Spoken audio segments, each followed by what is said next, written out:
कि अब भक्तों के जीवन पे रोशनी डालें, तो चाहे वो पुरातन कोई इतिहास के भक्त या आज के इस समय सांस लेते हुए वो जीवन भक्तों के, तो जो एक सिमिलैरिटी, एक सेम बात निकलती है। किसी भी समय में भक्तों ने प्राथमिकता इस निराकार, इस परमात्मा को ही दी और आज भी देते हैं। तब भी ये जीवन था, जिस तरह भी ये डिस्ट्रैक्शंस, ये एक रास्ते से दूर करने वाले एक तत्व उस समय भी थे, आज भी हैं। फिर भी जिनके मन में वाकई ही परमात्मा के प्रति लगन है, तो फिर वो अपने मन को परमात्मा पे ही अलाइंड रखते हैं। कोई भी कारण ऐसा नहीं बनने देते जो इस मार्ग से भटका दें। तो बात वही कि आज भी ये मिशन के इतिहास में भी भक्तों का नाम जुड़ के ये भक्ति पर्व से और उनके जीवन पे भी हमने जब देखा तो कितनी ही शिक्षा ये मिलती है, सिखलाइयाँ मिलती हैं। और भी इतिहास में जाएं तो जब उदाहरण एक हनुमान जी का ही वो भक्ति रूप, तो ये आज हनुमान भगत भी कितने बन गए हैं, क्योंकि वो खुद ही एक भक्त थे। तो ये भक्ति की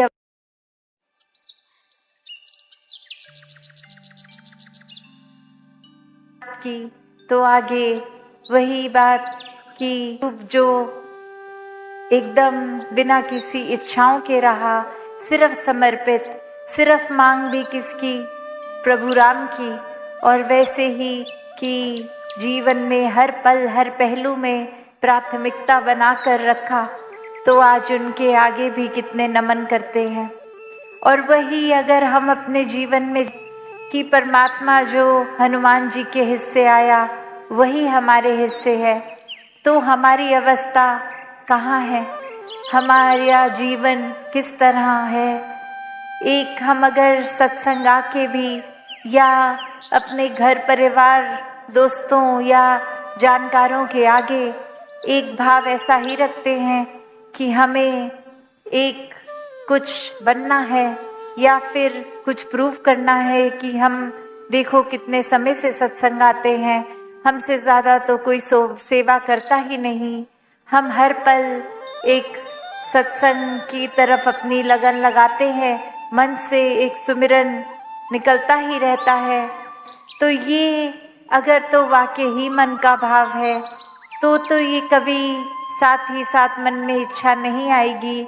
कि मेरी भक्ति को मैं जो दिन भर करता हूँ वो कोई नोटिस करे। क्योंकि समर्पित भक्त हैं, अगर मन वाकई ही अर्पित है इस परमात्मा के लिए, तो लगन यही है कि ये निराकार, ये दातार भक्ति और करवाए। अभी भी अपनी भक्ति में फिर कमियां ही दिखती हैं एक भक्त को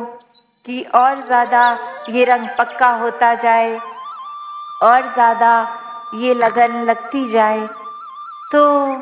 बात वही कि अगर यहाँ सत्संग आके भी इच्छाएं उसी तरह हैं कि एक कुछ बनना है, कि हमारी स्टेज पे ड्यूटी लगी नहीं लगी, या हमारे गीत का नाम आज सत्संग में आना था वो क्यों नहीं लिया गया, या फिर ये दिखाना हम कितना अच्छा बोल सकते हैं, या सत्संग सिर्फ इसलिए आना कि आसपास वालों के साथ उस तरह कोई कांटेक्ट बने कि आगे वो हमारे बिजनेस कांटेक्ट्स बन सके। एक सत्संग में आना, एक भक्ति करना, अगर वाकई ही हमारा मूल एक कारण ये निराकार, ये परमात्मा नहीं है, तो फिर एक दुनिया में जो कोई इंसान बेमुख है इस परमात्मा से, वो जो कर रहा है तो हम ब्रह्मज्ञानी होके भी यही कर रहे हैं। तो ये फ़र्क कितना बड़ा हम देखें कि यहाँ क्या करने के लिए आए हैं। ये बाकी चीज़ें तो संसार में भी हो सकती हैं, फिर एक इतनी बड़ी दात हिस्से है तो भी एक इतनी छोटी सी चीज़ को ही पकड़ लिया है। जब परमात्मा पूरे ब्राह्मण के कण कण में जो है वो मिल गया है, तो फिर भी एक माया से ही जुड़ रहे हैं, तो फिर देख लें हमारा जीवन कितना भक्ति में है, कितना नहीं है। ये भक्तों ने तो सिर्फ एक प्रभु की, एक संतों की, एक सत्संग की, एक मन से भाव ऐसे ही हमेशा रखे कि ये इच्छा हो भी तो सिर्फ इस परमात्मा की ही हो, बाकी इच्छाएं तो एक ज़रूरत के अनुसार कि चलो शरीर है तो भूख भी लगेगी, भोजन भी खाना है, एक रात को आराम करना है तो कोई छत के नीचे एक कंट्रोल्ड टेम्परेचर में मिल जाए। एक ऐसी ही पूरे दिन की हमारी रूटीन में कि शरीर जा जा के दूर पैदल थक जाएगा तो कोई साधन हो जाए, और उसके लिए ये मेहनत भी संसारिक रूप में एक अपने कामकाज में होती है कि कुछ धन रूप आए तो फिर ये साधनों के लिए भी, एक घर परिवार के आराम के लिए। और यहीं एक भक्तों ने यही समझाया कि एक ज़रूरत और एक लालच, एक इच्छाओं का हमेशा बढ़ता ही रहना, इसमें बहुत अंतर है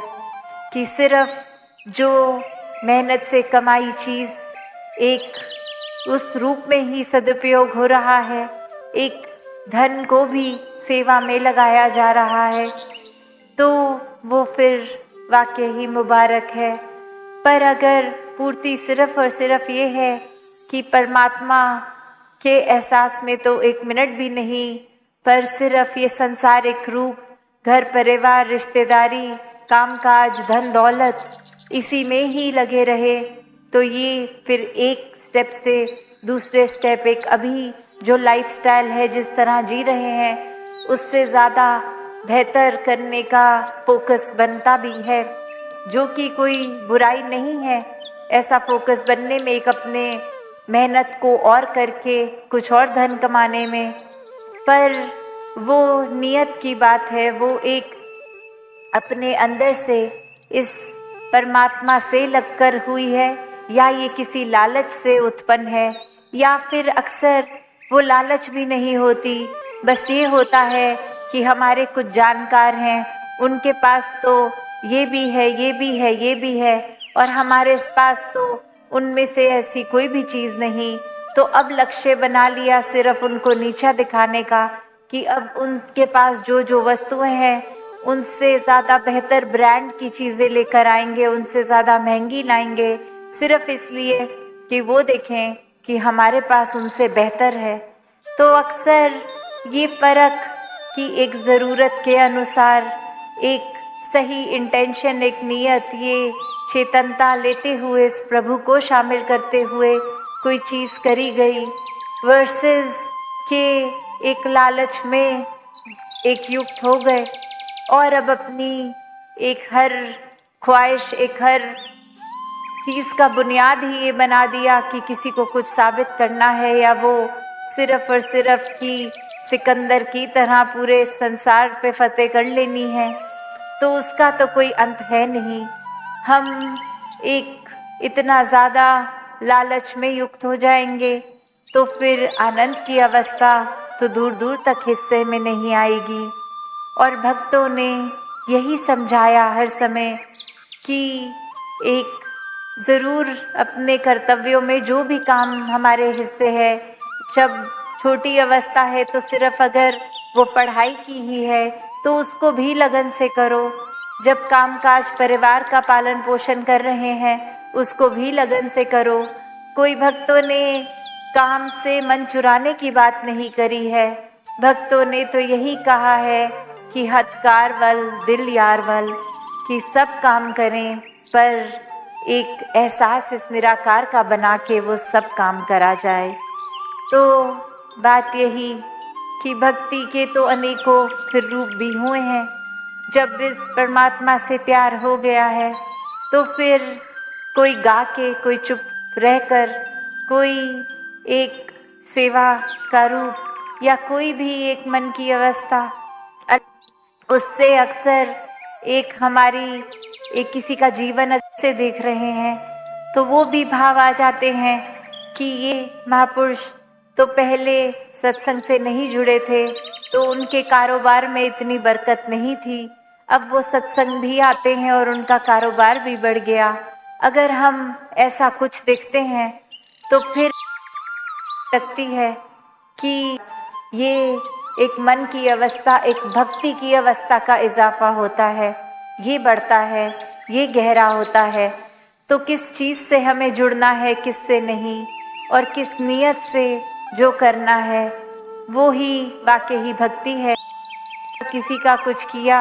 और पीछे पीछे एक हमारी वो अवस्था अपनी ही अवस्था है,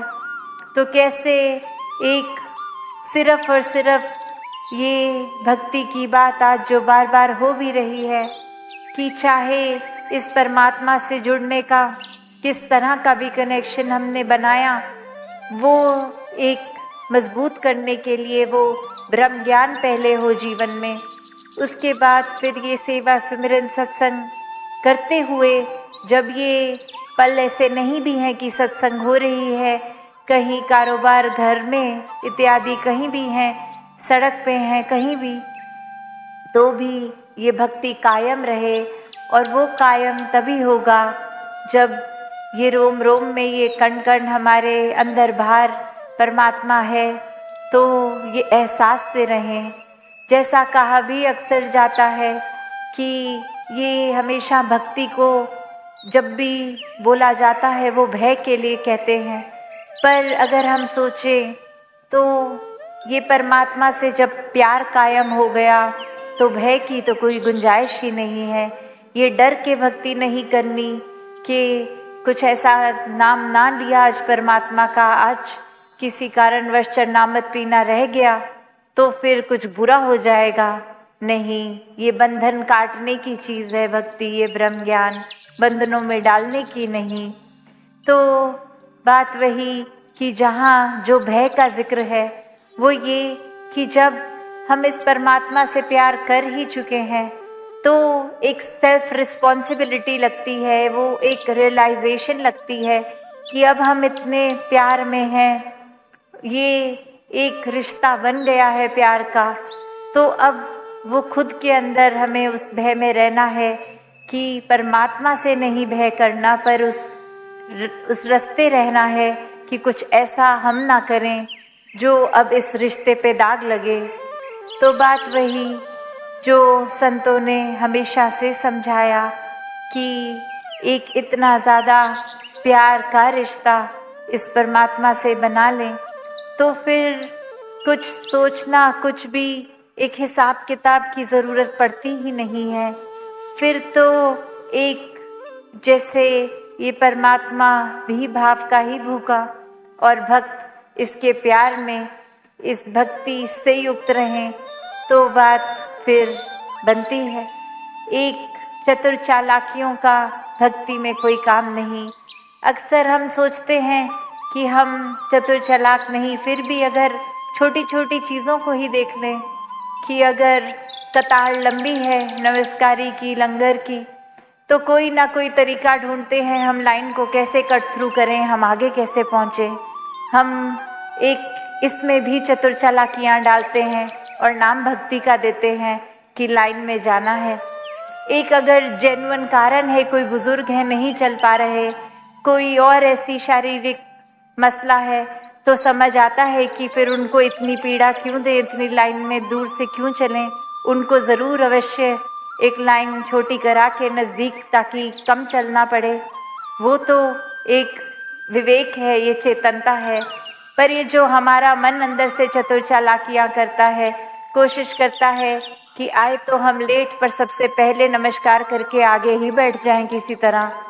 तो फिर ऐसे ये सत्संग में भी हम क्या ही कर रहे हैं। तो बात वही कि भक्ति पर, और ये एक दिन तक ना रहे, भक्ति हर पल ही इस तरह से एक पवित्र भाव से बनी रहे, ये प्यार से बनी रहे, ये कोई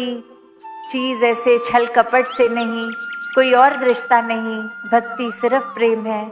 भक्ति सिर्फ विश्वास है, भक्ति से ही आनंद आता है। तो अगर ये चाहिए जीवन में तो अपने जीवन का मार्ग हम खुद सोच सकते हैं कि किस रास्ते जाना है, क्या क्या करना है। तो दातार हर एक पे ये जहाँ सोजी भी बख्शे कि इस निराकार को अपने जीवन में इस तरह शामिल कर लें कि एक अलग से कोई किसी को याद घर में ना कराना पड़े कि बच्चे आज सिमरन किया कि नहीं, वो तो हर समय ही निकलता रहे। एक इस तरह का जुड़ाव वही भक्ति है। और आज जैसे ये जिक्र भी हो रहा है माता सविंदर जी का कि कैसे वो पहले पूज्य माता जी रूप या फिर सदगुरु के रूप में बाद में वो एक कितना प्रेरणा से भरा जीवन, कितना वो भक्ति से युक्त जीवन। और ऐसे ही एक सिर्फ वो नहीं कि किसने कोई नज़दीक से उनका जीवन देखा हो या दूर से, एक जो एहसास एक हम वो देखें कि कैसे हर पल उन्होंने संगत को प्राथमिकता दी। एक खुद उस रूप में तो चाहे पत्नी रूप भी सदगुरु का और खुद सदगुरु फिर, पर कभी भी मन में भाव वैसे नहीं आने दिए। तब भी यही कहते थे कि मैं सदगुरु बाबा हरदेव सिंह जी की अनुयायी हूँ। कभी भी अपनी पहचान इस तरह नहीं बताते थे कि पारिवारिक रूप क्या है। और वहीं एक राजमाता जी का भी जिक्र, जहाँ उन्होंने भी एक हर एक में जहाँ खुद अपने जीवन को भक्ति से युक्त रखा, औरों के भी जीवन में ये भक्ति को और मजबूत करने की प्रेरणा दी। तो ऐसे जीवन और कितने ही आज और परिवारों के नाम लिए ना लिए, हर कोई जो ब्रह्मज्ञानी है वही भक्त भी है। और वहीं वो बात आ जाती है कि निराकार की रज़ा में रहना है। कुछ अपने सोच से सोचकर कि ये कुछ हासिल करने के लिए सतवचन अभी बोल देते हैं, बाद में करें ना करें हमारी इच्छा। वो संत बाद में थोड़ी हमसे क्रॉस चेक करने आएंगे कि ऐसा कहा था तो वो किया कि नहीं किया। तो बात वो नहीं, ये मन से भक्त बनना है और इसी पल से ये शुरुआत की जा सकती है। भक्ति जीवन में है तो मुबारक है, पर और कुछ के साथ अगर भक्ति में हम डाल रहे हैं, जैसे अगर दूध में नींबू डालते हैं तो दूध तो फटना है, तो अगर भक्ति में हम और अपनी किसी नियत से कुछ और कर रहे हैं तो वो भक्ति बची ही नहीं, वो तो फिर दूध का रूप बचता ही नहीं है। तो इस जीवन में इस निराकार ने सब कुछ अपनी प्रेजेंस रखकर साफ कर दिया है। अब ये चेतनता भी हम में है, तो फिर भी हमने गलत करते जाना है। एक अपनी बुद्धि जो एक संत अवस्था है, भक्ति की अवस्था है, उससे दूर रखनी है, तो फिर वो हमारे ऊपर है। फिर कभी ये ना कहें कि किसी ने चेतन नहीं किया, क्योंकि भक्त तो 24 घंटे चेतन ही करते हैं। फिर भी एक कभी फिर परमात्मा को कोई ये आरोपी ना बना दे कि ऐसा जीवन में करने हो गया, आपने किया है। ये हम अपने ऊपर लाएंगे अगर खुद ही इस मार्ग से भटकेंगे। भक्ति में एक इस भक्ति को प्योर है जो इतनी इसको दूषित करेंगे तो वो हमारा ही किया हुआ होगा। तो इतनी चेतनता आप सभी में है, सभी ब्रह्मज्ञानी हैं कि कैसे भक्ति को भक्ति की तरह ही किया जाए और ये दिखावों से दूर ये मन से ही भक्ति की जाए और ये लगन रखी भी जाए तो बस इस निराकार के प्रति इस लगन से ही हर दिन जब सुबह उठें और रात तक सोने तक वो जो दिन है तो उसमें यही भाव चलते रहें कि हम वाकई ही इस परमात्मा की बनाई रचना की भी सेवा करें। ये भाव हर एक के लिए प्यार का हो। फिर कोई दिमाग में ये शॉर्ट लिस्ट ना किया जाए कि ये इंसान मेरे काम का है, इसके साथ तो अच्छा रहेंगे, ये ठीक नहीं लगता, इसको तो बस हम कुछ कहेगा भी तो ऐसे एक्ट कर देंगे कि बात ही नहीं सुनी, या सुनी तो कुछ अपने मन का मतलब निकाल लेंगे। तो बात वो नहीं, परमात्मा से प्यार है तो परमात्मा की बनाई हर चीज़ से प्यार है। परमात्मा पूर्ण है तो ये सारे सिनेरियोज, ये सारी सिचुएशन जो भी जीवन में है, सब कंप्लीट है, सब पूर्ण है, सब हमारे लिए बेस्ट है। इन्हीं भावों से युक्त होके भक्त चलते हैं और फिर वो रूप चाहे मीराबाई की तरह गा के, नाच के, या फिर कोई बुद्धा जी की तरह एक नॉन जिसे बोलते हैं कि थोड़ा सीरियस मोड ले लिया, उस तरह हो गए, गंभीर हो गए, तो वो एक भक्ति की तार अपनी अलग है। हर संत यही समझाते हैं कि अपनी सोसाइटी, समाज पे बोझ नहीं बनना है। इस घर परिवार रूप, एक संसार रूप, समाज रूप, सभी में सेवा करते हुए ये गृहस्थ वाली भक्ति करनी है। तो ऐसे ही भक्ति हर किसी के हिस्से आए, हर कोई निराकार से जुड़ के सेवा, सुमिरन और सत्संग के अपने पहलू को और मजबूत करता जाए। साथ संगत जी, धन निरंकार जी।